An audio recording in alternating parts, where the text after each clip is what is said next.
So what is anxiety and how do you deal with it and how do you grow through it? I want to distinguish between clinical anxiety and we'll call it more day-to-day anxiety. Clinical anxiety, there are people who have that anxiety or depression even, and they may need a professional like a psychiatrist or a therapist who will maybe prescribe a medication. I'm not pushing medication necessarily, but there are medications today that don't solve the problem, but they lower the temperature so the anxiety is not as intense. And we all know anxiety creates more anxiety. Anxiety doesn't let you make good decisions. You become impulsive, reckless even.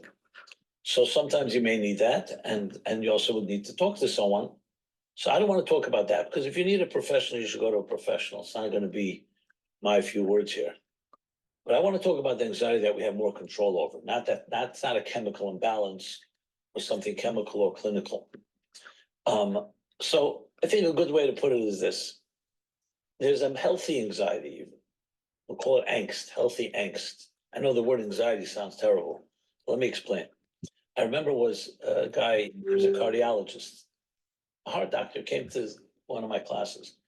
And he was a really sweet guy, but he had a very difficult life, personal and health. He had a lot of issues, challenges.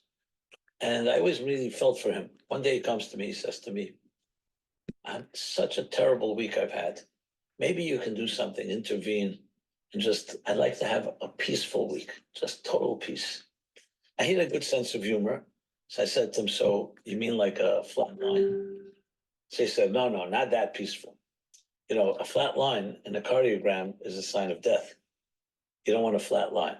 A heartbeat, a healthy heartbeat looks like a wave, like that, like a wave. There's the contraction, expansion of the heart, like the breath, exhale, inhale. So a flat line means the heart is stopped. So means he's basically saying, and this is the point I want to make, that healthy life is restlessness. That's a healthy life. There's going to be ups and downs. Every heart that beats is contracting and expanding all the time. The journey of life is up and down.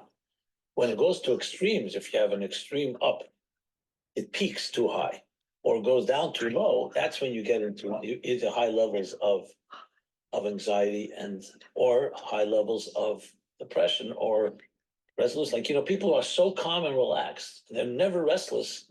That's also not healthy. They're just sitting, they're not motivated. So you want to always have a certain healthy measure of restlessness and angst, but not one that's so extreme that takes control of your life. So I think it's important to understand that we all need a certain element of longing, seeking, reaching, yearning. If you don't have that, you're not human. And I actually cite a verse in the book of Proverbs. It says, the soul of a human being is a divine flame. It's a flame of God. Look at a flame.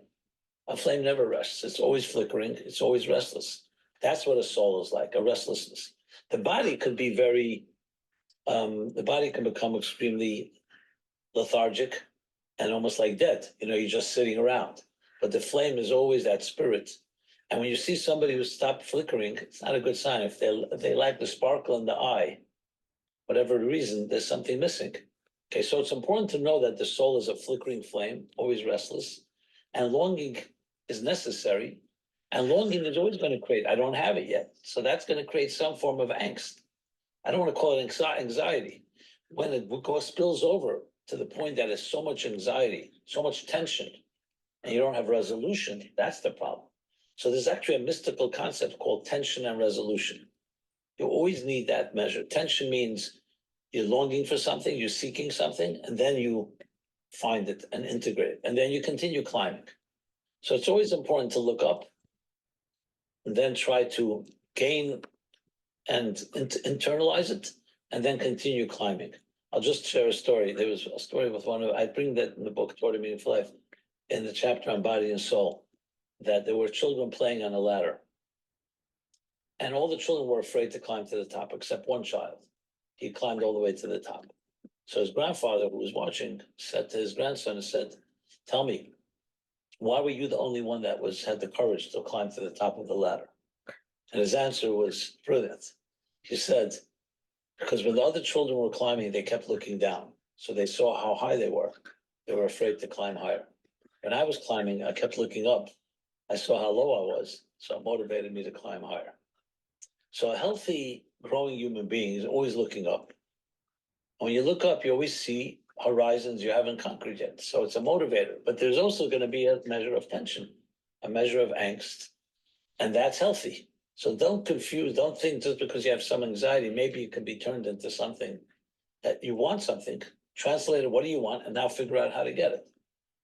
Now, when anxiety goes overboard, then you need the other side. You need something to resolve. You need something where you can find peace and calm and say, okay, what is it that I'm anxious about? And let's see if I can resolve it. Again, I'm distinguishing this from clinical or chemical anxiety or depression.